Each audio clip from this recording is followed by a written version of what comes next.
Jesus dhufa murtee kennuuf daga cufa. Jesus dhufa murtee kennuuf uumama cufa.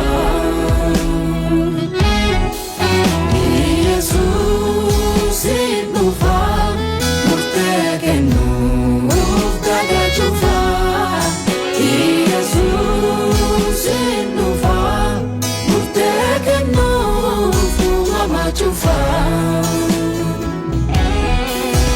Sami mate akalalaatu ya qulqullooti ulfinna balyaatu keessadhaan namni waaqa sodaatu gammadee jiraata nama akkasii waaqa fi biraa sobaa mootii guyyaa ulfinnaa akkasii jira if jaalatee jiraata nama akkasii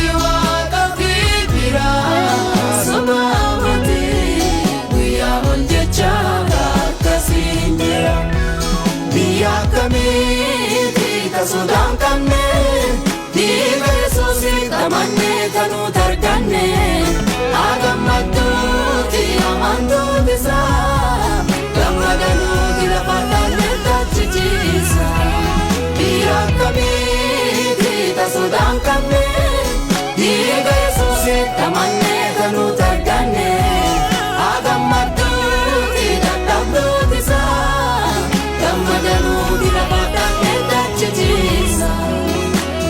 Kamiti kasodaan qabne dhiiga Yesuusitti amannee kanuu tarkanne haa gammadduuti hordoftooti isaa gammadanuuti lafa dhabneetti achi ciisa. Biyya kamiti kasodaan qabne dhiiga Yesuusitti amannee kanuu tarkanne haa gammadduuti amantooti isaa gammadanuuti lafa dhabneetti achi ciisa.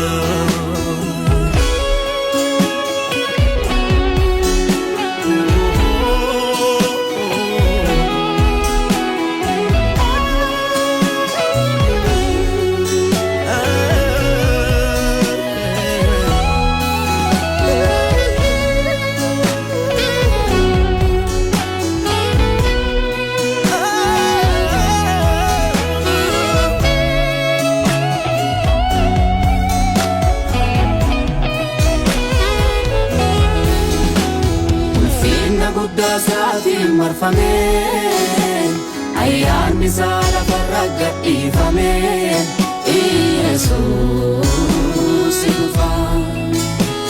Ulfina guddaa saatiin marfamee ayyaanni isaa lafarra gadhiifamee Yesuus deebi'ee dhufa.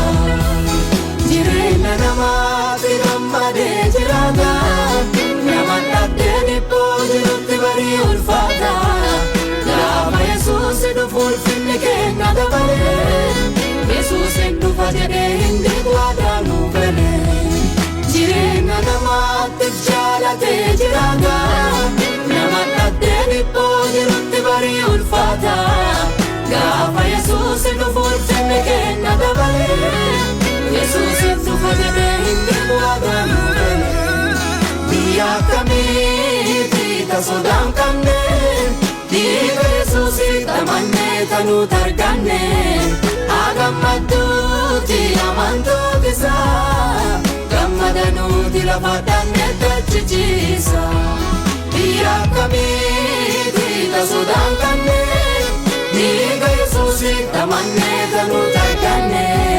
Haa gammadduuti dadhabdoon isaa gammada nuti lafadhanne dachisiisa. Biyya akkamiiti tasodaan qabne dhiiga Yesuusitti amannee kan nuti arganne. Haa gammadduuti dadhabdoon isaa gammada nuti lafadhanne dachisiisa. Biyya akkamiiti tasodaan qabne dhiiga Yesuusitti amannee kan nuti arganne. Haa gammadduuti looleen isaa gammada nuti lafadhanne dachisiisa.